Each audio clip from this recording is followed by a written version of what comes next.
Welcome to another episode of Healing Through Love. Each week, we share ideas, experiences, and resources to increase the awareness of domestic and family violence and to empower survivors to grow and thrive. We talk with experts who share their advice, or with people who have experienced abuse, no matter where they are on their journey. This is all about healing through love. And now, here are your hosts, Sharlene Lynch and Rose Davidson.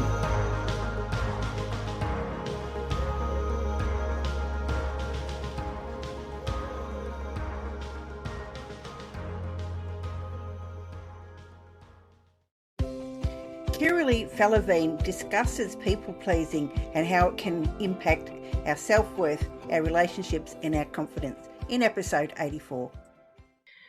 So through a lot of the discussions that I've had with clients, we've realised that it's not just it doesn't just happen in your personal life, that it happens, it can play out in your professional life.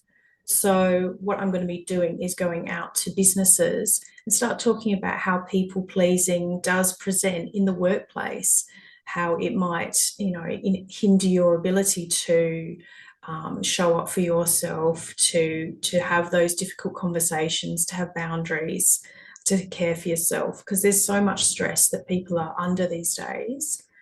I've realised that I need to get that message out into businesses and help people understand, how it can be affecting them and how they can manage their stress. If they can manage their people pleasing, they can also manage their stress levels.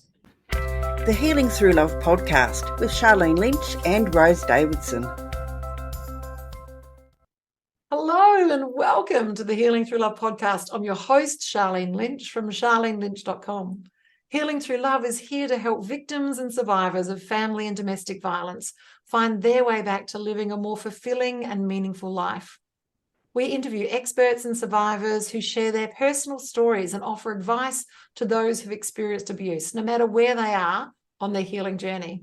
As well as the Healing Through Love podcast, we hold annual Pamper Days here in Adelaide, South Australia, for survivors of domestic and family violence. Our local businesses come together and pay it forward by providing their services and resources for a day to give our survivors a much-deserved day of indulgence. Think day spa on steroids.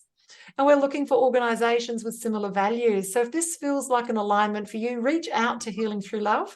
I'm so excited to say that as of May this year, we actually went global and now have 8 Pamper Days being established around the globe. So our mission is to raise that number and have them really in every city in the world. So I'm excited that you're here with us today. And every week we have an amazing guest. And today is no difference. We have a very special guest with us today. We have Kira Lee. Now she believes we are all possessed. Sorry, Kira Lee.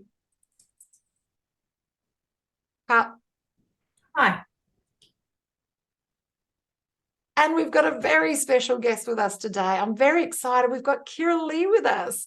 She believes that we all possess the self-healing powers of acceptance, wisdom, and love.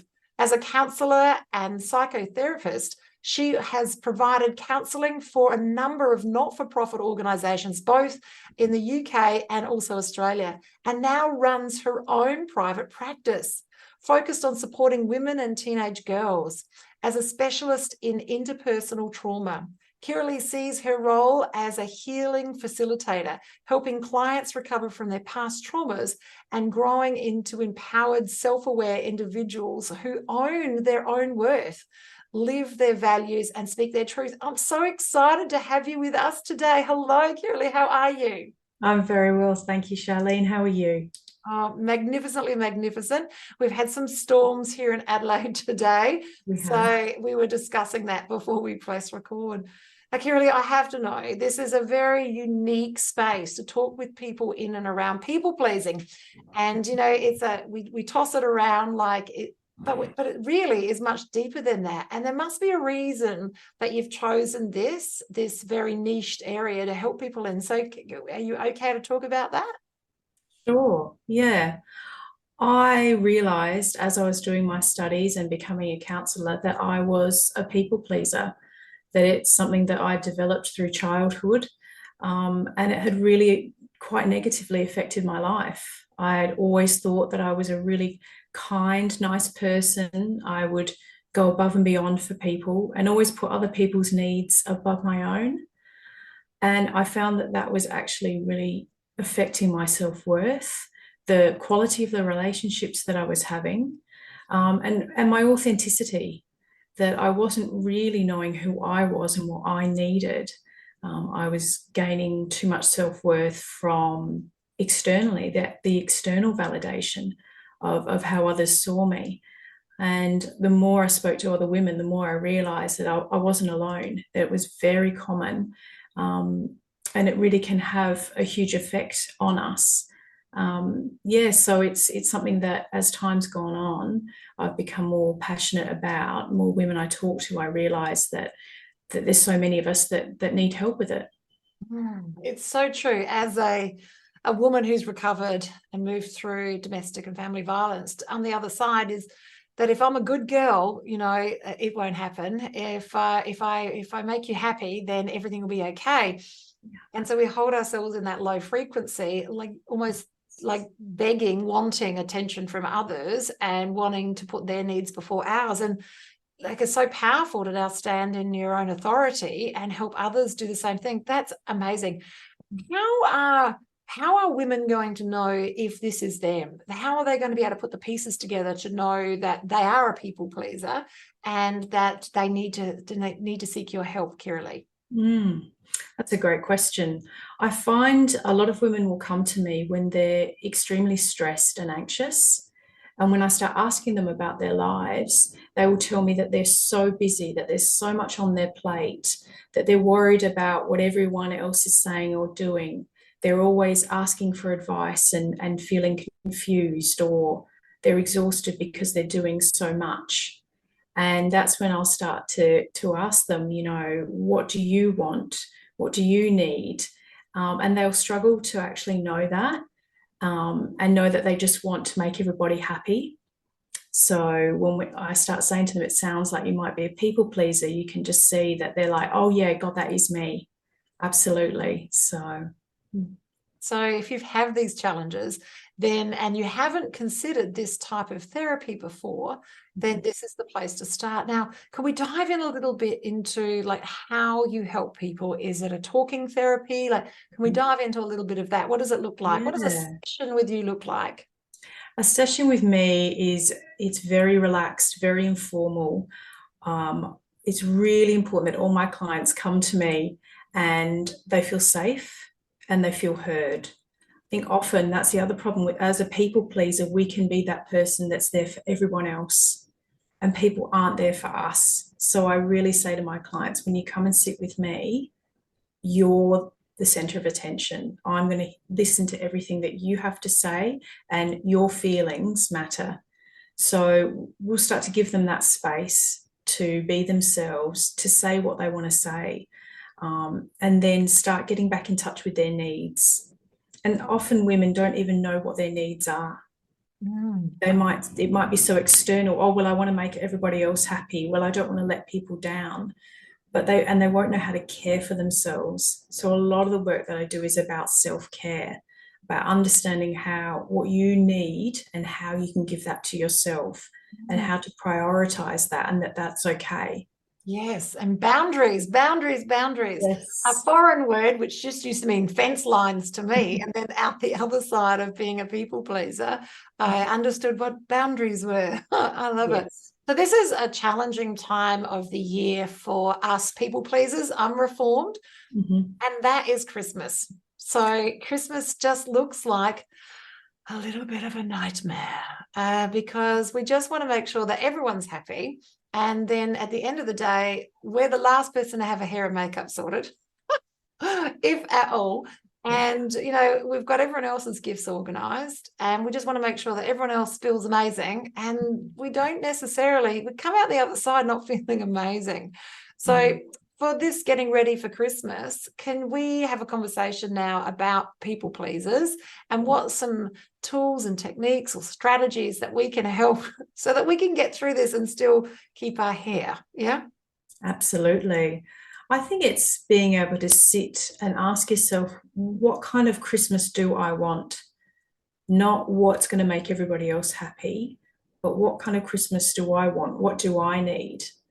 And if it is that you need something a little bit quieter, if it is that you want to be able to enjoy the day, then it's being able to ask others, say, hey, would you be able to do, the turkey?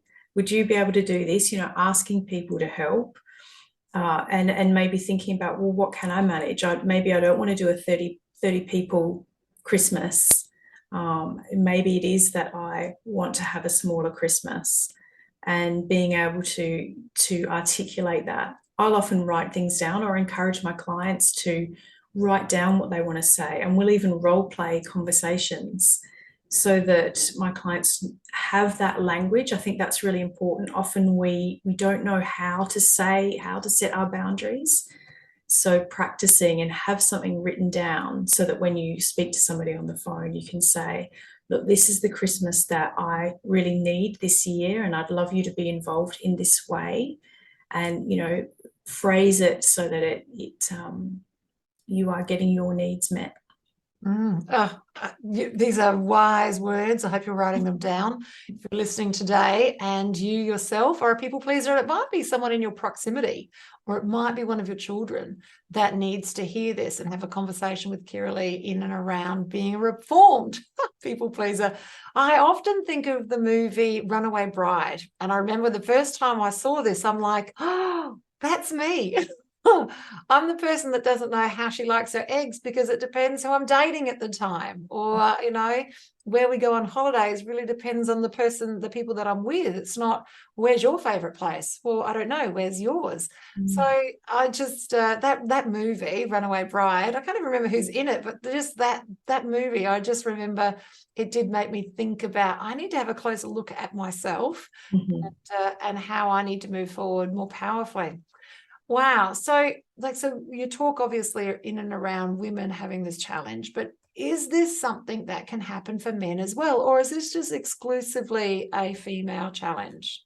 It's absolutely can be something that men experience. I mainly work with women, but I do occasionally work with men. And often it's because they have read, they've gone to my website, seen what I do, and they've experienced that themselves. And that can come from, having quite overbearing parents. Maybe they are the more kind, sensitive son, and they've found that they have fallen into that pattern of being the good boy, the good, quiet boy that does as he's told. And maybe they are more sensitive, and they may have been shamed for that by other parents.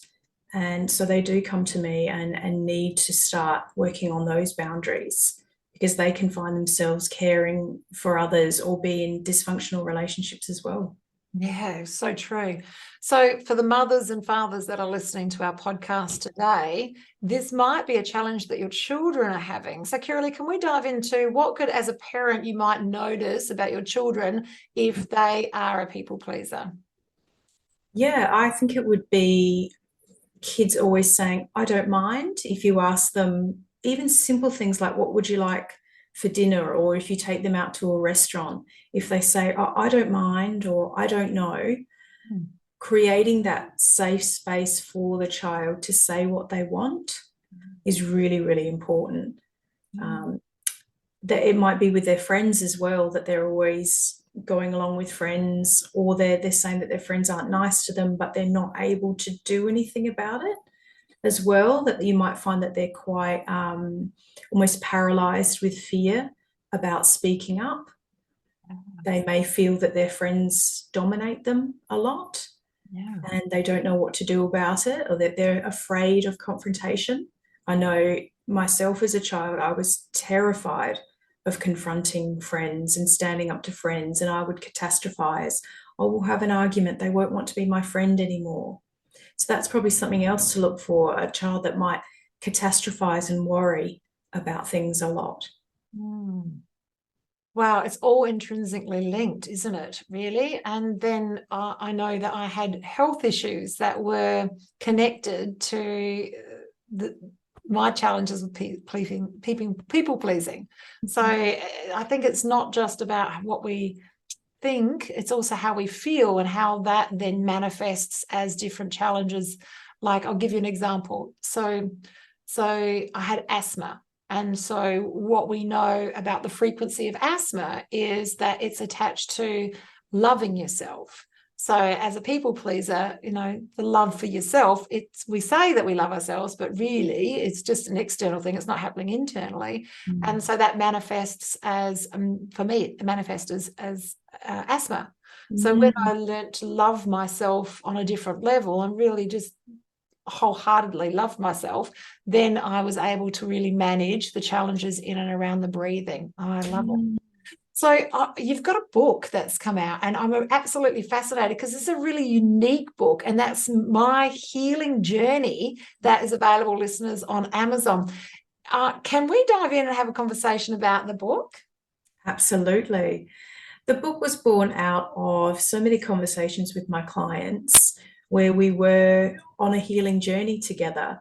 And I found that there were certain elements that had worked for me on my own journey and that I began sharing with clients. And talking about people pleasing, that's where it starts. So I've kind of combined a workbook and a journal. So the first third of the book has lots of information about people pleasing, about your inner critic, about reconnecting with what I call your true self, which I'm super passionate about, because I think as people pleasers, we get detached from that true self. That's that gut instinct that we all have inside us. I know for me, I really detached from that as a child because I used to think that there would be that instinct that would say, I don't like that person, or I feel uncomfortable. But then this voice would come in and say, oh, no, you can't say that. That's mean. Or you need to be nice. So getting back in touch with that true self is so important. So the workbook starts to explain that to people. There's different elements that they can learn through experiential learning in those first 30 pages. They can get to know themselves better, understand what their values are, stand up to their inner critic, get back in touch with their true self, and work through those first pages. And then there's a daily reflections and a self-care page that just go on each day, so you can use them and make sure that you're in touch with how you're feeling and how you're caring for yourself, because I think that's so important. And so needed. I love it. And it's available on Amazon. Is that right, Caroline? Correct, yes. Oh, I love it. Fantastic. So yes, I think they should be under everyone's Christmas tree for themselves. Yes. As your own Christmas gift. I love it. So I understand that you're working in a space of working with groups of people as well. And so in 2024, this will be something that's available for the general public. Can we dive in a little bit more to have a look at what does it look like to be in a group environment, to be discussing this people pleasing? Yes. So through a lot of the discussions that I've had with clients, we've realized that it's not just it doesn't just happen in your personal life, that it happens, it can play out in your professional life. So what I'm going to be doing is going out to businesses and start talking about how people pleasing does present in the workplace, how it might, hinder your ability to show up for yourself, to have those difficult conversations, to have boundaries, to care for yourself, because there's so much stress that people are under these days. I've realized that I need to get that message out into businesses and help people understand, how it can be affecting them and how they can manage their stress. If they can manage their people pleasing, they can also manage their stress levels. So true, so true. As a recovered people pleaser myself, Kirli, the difference is it's just standing in your own power and being able to say no, what was that word? I didn't know that one before. A new concept, no, as with boundaries, well, what are they? So I love it. So much to learn. And If you're listening today and you think, oh, could I be a people pleaser? Well, you know what? That's all that it takes, is that level of curiosity to find out and have a conversation with Kiralee to see if this is the sort of work that you need to do to live your best life, to step into your power, and to really make a difference for yourself, to live a stressless life, and to live a life that you deserve. It's amazing on the other side, and working with Kiralee does make all the difference. So excited for everything that 2024 is going to be holding for you and your business expansion, and it's just absolutely fascinating. So when people want to reach out to you, how do they get hold of you, Kiralee? They can go to my website, theinspiredmind.com.au. They can also find me on Facebook and Instagram under The Inspired Mind, and they can, email me as well. I love it. And all of Kiralee's links are going to be in the show notes and also the show description as well. So you can just click on that link. It's fantastic. So now, where is your practice actually held? It's here in South Australia, isn't it, Kiralee? It is. I am in Norwood. Just around the corner. I love it. I love it. There's so many great places to have coffee in Norwood, just saying. Great places to shop as well. There's some major construction happening on the parade at Norwood. Oh, so that means car parking is an issue. It's at a premium. I'm sure that's going to be finished sometime soon. Yes, hopefully. We are on a quieter street. We're on William Street, so we've got some good off-street parking. It's a little bit quieter, so we're lucky there. It is a lovely suburb, so close to Adelaide, and still with so tree-lined streets, it just feels like you're not in suburbia. It feels lovely. I do love Norwood. It's a great place to stop and shop and eat. Three of my favourite things to do. I love it. Kiralee, this has been a beautiful conversation to unpack what does people-pleasing look like, and for how you know that you're a people pleaser or your children. And then also the things that we can do to move forward. I love the journal idea, something interactive, not just reading, but actually doing, so that you can shift from where you are and lift that level of awareness, so that you can see, well, these are my patterns of behavior that I'm having, and how can I shift those to live a more empowered life. I just love that. I think it's amazing. And also the group work as well. And the fact that you're a local girl, I think that's amazing. I love it. And we'd love to have you at the next Pamper Day. And, if there's some way that you can be speaking with the people that are coming along, or somehow facilitating with them, whatever it is that looks like, we'd love to have you in our proximity for our next one. And ours are normally in May, because that's our domestic violence month. And so we normally have them in May. And I'm excited. It'll be close to you. The next one's in Eastwood, so that's not far from Norwood. It's lovely. Wow, I'm closing, Kiralee. I just would really love you to share some words of wisdom to our audience today, directly from your soul to theirs. Absolutely. What I'd like to share is to everyone that remembering that your needs matter. And when we can free ourselves from the need to please, that's when we can give ourselves permission to let our needs matter. Is so powerful that when we put ourselves first, we can actually, what is it they say in the airplane? You've got to put your own mask on first.